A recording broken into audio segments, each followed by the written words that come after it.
Okay, we're recording. Hi, this is Pam. I'm in Rochester, New York, and I am the chief and editor of ROC Metaphysical, which is a metaphysical online magazine. Each month, at the first of each month, is new articles that go out for everyone to read online. It's free. And what's so great is my writers all contribute their articles for free, which I think says a lot about the people that offer their stories, their videos, or their channelings, whatever they're offering each month. And every month it could be new and different writers. I never know what I'm going to get, so it always makes it fun. So, and now that we have technology and I have Zoom, now I'm starting to interview people that are going to be writing and have written or are writing. So for October, and as you can see, I've got this gentleman on, I guess my left side, right side is Mychael Shane, and he is a writer. He's a psychic medium. He's going to be in Rochester, New York, and so that's one of the other reasons why we're interviewing him today. And because of the events that he's running, and of course I'm curious, and also I like to have a little clarification because the inquisitive side of me always likes to have really good information so I know what I'm signing up for, because I have signed up for a lecture, but he is doing a lot of other things. So we're going to talk about the events and your skills. And so the first question I have is, how did it start? Were you a psychic medium, like right from the beginning, or was it something that you learned and just became very proficient? Well, my mother was 15 years old when she moved from Denver, Colorado to Seattle, Washington to stay with her her aunt and uncle. Her uncle was a Catholic and her aunt was a spiritualist, which is kind of a unique combination. Very. Anyway, she heard my aunt talking about this gentleman that did this seances and produced ectoplasm, and there would be these gifts from spirit, and she wanted to go check it out. So during a seance, she was told by a spirit that she would give birth to a child, a baby boy, that would be born on July 4th, 1963 at 11:59 a.m. And I ended up being born on July 2nd, 1963 at 11:59 a.m. So that was a pretty good prediction. And that spirit also said that I would have these gifts. And so from being born on a Tuesday, I was in my first seance on the following Sunday in a little white bassinet sitting with my grandmother. And so I was kind of raised into this spiritualist church that's in Seattle, Washington. And at the age of 4, they felt I was old enough to start training.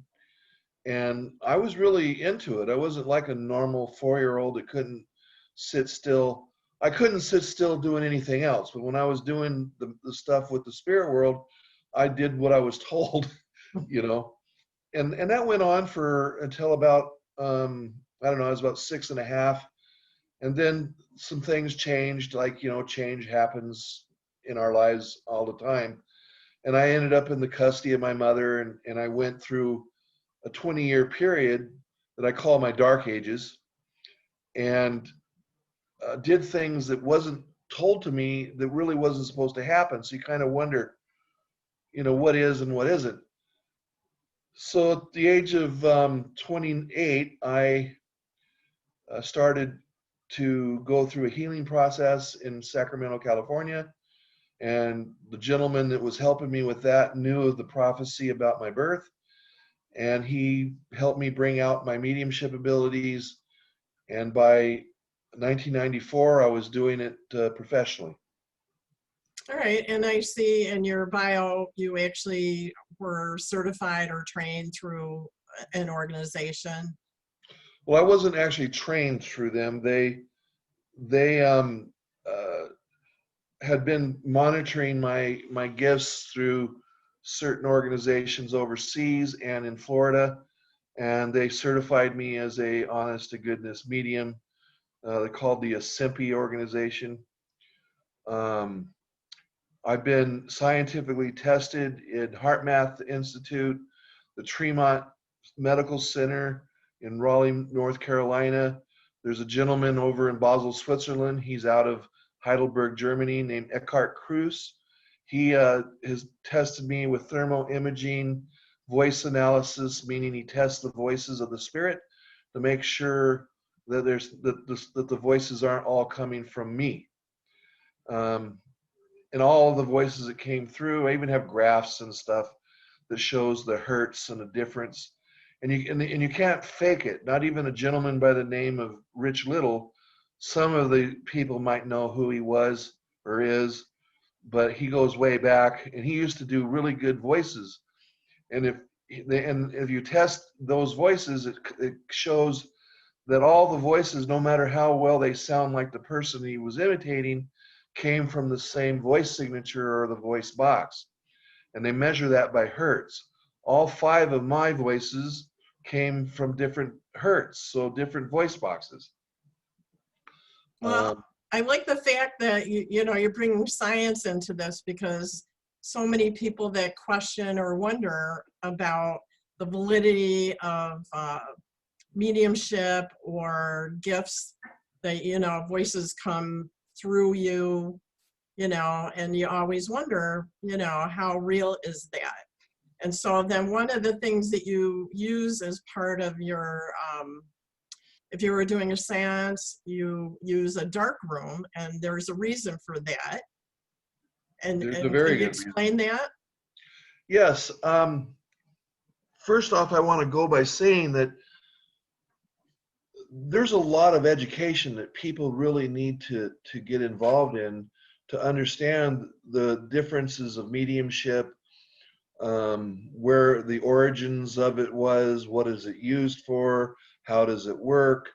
And there has been some works through the last 100 or so years, starting with Madame Blavatsky, where she was tested by a number of scientists, one of which was Sir William Crookes. And I would suggest that people read his works, and also the Secret Doctrine by the Theosophical Society, through everything that she was doing. And then there was other mediumship, like for instance with the Fox sisters who started this whole thing. They did everything in the light, but they were channeling the messages. They weren't in trance, and they weren't, the spirit wasn't speaking through them or through a seance trumpet. They were speaking to the sisters directly, and then the sisters would filter that out through their own consciousness and then give the message. In regards to other mediums like Dee Dee Home, who is known for levitating out a window on a 20-story building, and then going down to the next level and went in that window while levitating in the prone position. You got Mary Eddy Baker, who created the Church of Spiritual Science. Marjorie Crandon, who is the only medium that passed the Houdini test. And then then it kind of tapered out a little bit. And then in the 1950s, this young medium by the name of Reverend Keith Milton Reinhardt pops up, and he's bringing back the old dark room seances, which was not really done a lot because of the issues that people have with being in the dark and not being able to see certain things. But do keep in mind, the eyes can be tricked a lot easier than you think. So you want to use your other faculties to determine what is or isn't. And he also brought through a process called apportation, which is, if you read the mainstream Bible, they talk about Jesus out of nowhere materializes fish and bread in 2 baskets to prove a point. And that's an apportation.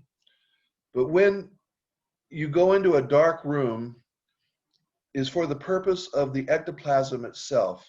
Now, people got to read Charles Roche's works, and he's the one that coined the word ectoplasm. He studied it, and he came to realize that when it was brought into the light, no matter what the ectoplasm, or they call it a pseudopod, was formed in, would dissipate immediately when the light would come on.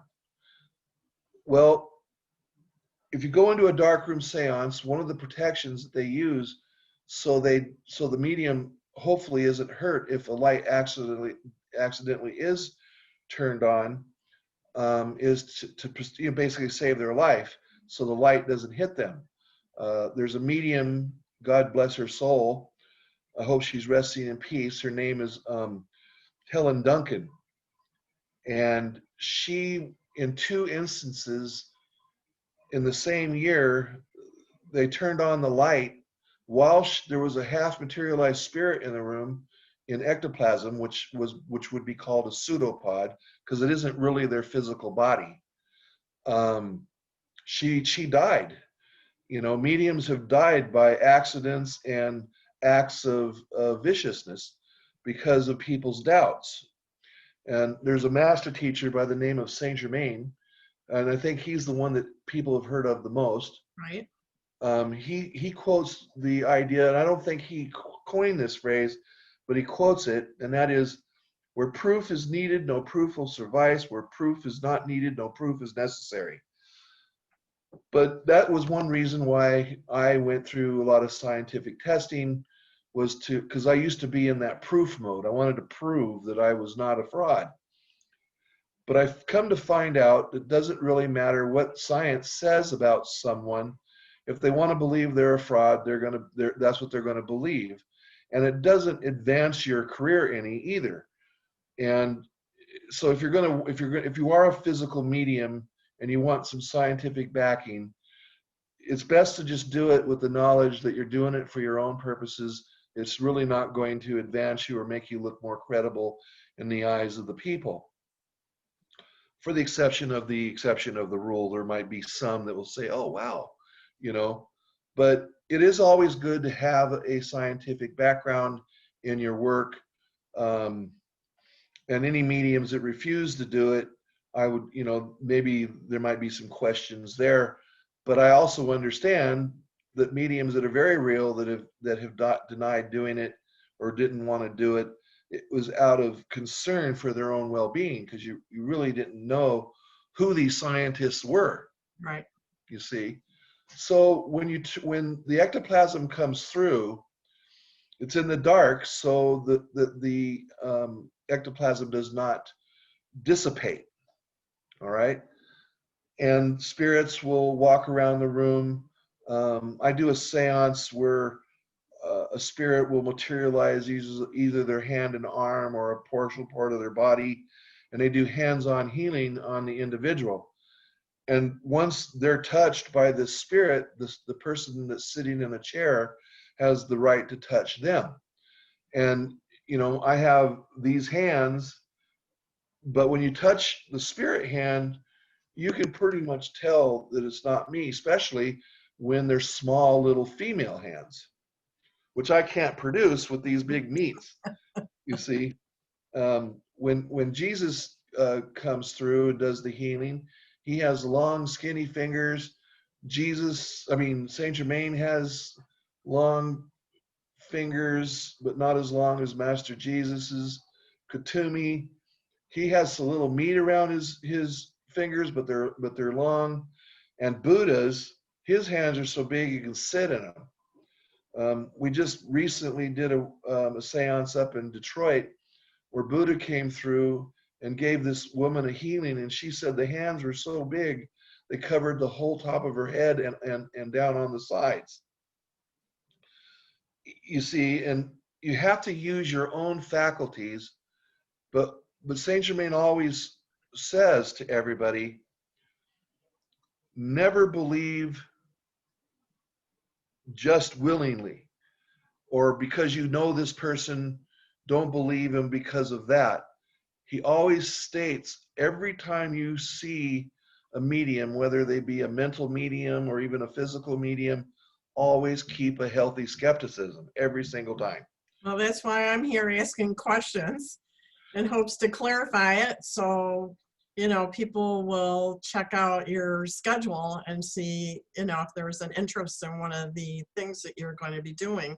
So we talked about the dark room, and then the apports. That was another thing I was kind of interested in. And if you could talk a little bit about what an apport is and how it happens with you. Well, apport is the name, or apportation is the name of the process, not the articles that come through. And it's like teleportation is transforming something through the physical space and time. Apportation is where they bring through objects through interdimensional space and time, where the reality is there is no distance between space and time, so the origin and the destination are one and the same. In scientific terms, it's folding space and time, where the object comes through and then it comes out at the same point and shifts its state, or solidifies to what it was instead of its natural appearance, which is energy and motion. Everything is energy and motion, and the proof of that is molecules and things like that don't touch. You know, the nucleus, the molecules, all those things within us, they never touch one another. And we should be able to walk through the wall, because that's not a solid object either. But we can't figure out why we can't, you see. And if we can walk through the walls, there'd really be no reason to have walls, right? Right. Mm-hmm. So these objects are given to people. I don't keep them. I give them away, and they range anywhere from precious gemstones to semi-precious to lab created to glass or quartz crystal, lead crystal, and that's the gemstone things. And then I've apported gold and silver coins, which I just did up in Detroit. When I say I'm not the one that's creating it. I'm just the vehicle. It's the other side that's doing the control. And so you come up, there'll be when the objects are done and they're finished solidifying, a little red energy will come out of the stone, directed by the spirit, and that energy will go into the heart chakra of the person it's supposed to go to. So I call that person up, I give them their object, and there's a message that comes with it, a personal message. And also they're programmed with information, knowledge, and healing in some cases as well. These objects have had success in helping a lady heal with stage 4 ovarian cancer. And this was back in 2012, I believe, and she's still alive today. She thanks me from time to time, but it's not me that she needs to thank. In truth, the only one that's really healing you is yourself. You see? So the importation, they're coming from you, and they're actually coming from inside you. That's correct. Interdimensionally, not actually inside me. Most of the time they come out from underneath my tongue, but they don't actually touch my body. They're within the vortex. Okay. But it's also given me problems with people saying, hey, he's regurgitating. Well, the funny thing of it is, I'm in the process of going through the stages to get approved for gastral bypass because of my chubbiness. And physical mediums tend to put on weight because they got to eat sugars and proteins to keep producing the ectoplasm that's needed. Well, this gastro guy told me, the doctor, he says, well, these regurgitators aren't really swallowing these objects. For one thing, it would kill them. For another reason is the muscle in the stomach and that tube, what do you call that? The Your esophagus? esophagus don't have the muscle to push objects back up. Little objects maybe, or when you throw up, that's a different scenario. But like for instance, a few years ago and recently, I apported a 1,300 carat gemstone that weighed 2¼ pounds. Well, not only is that object too big to go up through the esophagus, your muscles in that area cannot push that up. So, how did it come out of my mouth? But again, people are going to believe what they want to believe, and that's okay. If they come to my event and they just don't like what they see, or uh, they think it's not real, then all they got to do is just not accept it and send it back with love. Right. And if they do like it, then they take it with love. Mm-hmm. But even though they like it and they believe it, next time they go see it, bring that healthy skepticism with you. I think we should always have healthy skepticism. I know I've seen and I've heard where, like at Lilydale, which is a spiritual community south and west of Rochester, that the old school way was using a trumpet. Yes, and that's what I do. Okay, so that's another way where friends of mine have gone to a seance and one lady got a rosary through the trumpet. And I thought, how interesting. So, I mean, it isn't like it's suddenly, it's been around for a long time. It's just, how often do people do it, or things are done like this? Not everybody is trained or knows how to do it, or maybe it just happens by coincidence, and it was unexpected. I mean, I'm just guessing, but. Well, the thing is back in the early 80s, physical mediumship started to die out. There was organizations that were getting involved that was pushing the envelope there and not allowing physical mediumship to take place, such as the spiritual camps in the United States. They're not so much allowing that to take place anymore. It's more of the mental mediumship or the handwriting stuff or the table tippings and things of that nature, which is also stuff that is an element of mediumship. But the physical mediumship has died out, but now it's starting to pick up steam again. And I've met some other physical phenomena mediums overseas, in Australia, in Switzerland, in England, and they're doing similar work that I'm doing, and it was kind of like a breath of fresh air. and they're very talented mediums.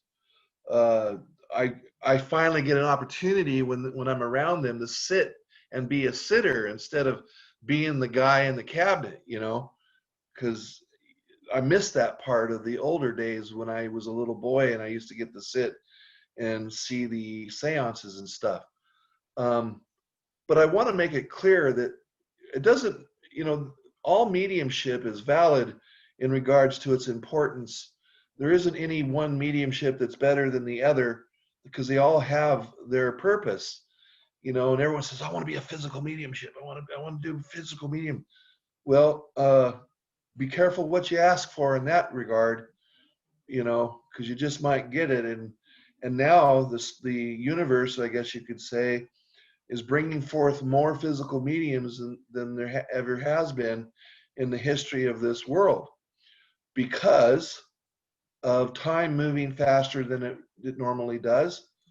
And the COVID scenario, Katumi gave a lecture a few weeks ago through me and told everybody that it wasn't supposed to happen for another 100 years.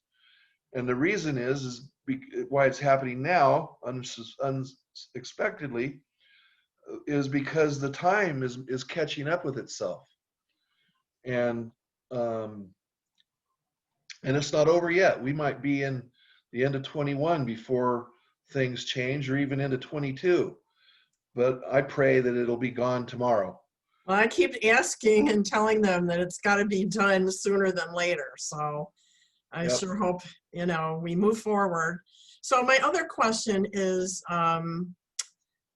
the lectures that you're going to do, and that's really one of my big interests, and your work with the Ascended Masters. And I have to put a shout out to Saint Germain, and I'm very familiar with Kuthumi and Lady Nada and Kuan Yin. So, I mean, there's a whole huge list of masters, and you work with a specific group or whoever wants to work with you. Well, there's 144,000 ascended masters that are focused on this earth plane alone. Okay? I do not know who all of them are. I haven't seen all of them. They don't come through, all of them don't come through my mediumship. But they all do hang out when they're in the earth plane in Shambhala, which is in the Himalayan mountains. The ones I work with are normally Saint Germain, Jesus, Kuthumi, El Morya, Buddha, Kuan Yin, Mother Mary, Lady Nada, who I call Bobby. There's Lady Rasha, Master Odisha. Ganesha doesn't actually communicate through my mediumship, but he is brought through apperts or objects to be given to people. Same thing with Hare Krishna. And I would say Saint Germain and Kuthumi and Lady Nada are the three most verbal ones of everybody. But I would say that there's probably a total of 50 master teachers that have worked through me, but not all the time. They're able to be in more places than one at a single time. And, some people say, well, who are you that Jesus would talk to you? Well, the thing is, Jesus and the masters will talk to everybody. It's whether you choose to listen or to hear them is the question. Right. You see, they love everyone, and there isn't anybody that's any more special than anybody else. It doesn't matter what you do. What you do, there's a purpose, and it's needed and necessary, and it has a divine connection to it. So you can remove the ego. Well, I'm better than you. Well, no, you're not. We live and work in an equal vibration, even though lately it doesn't seem that way. Yeah.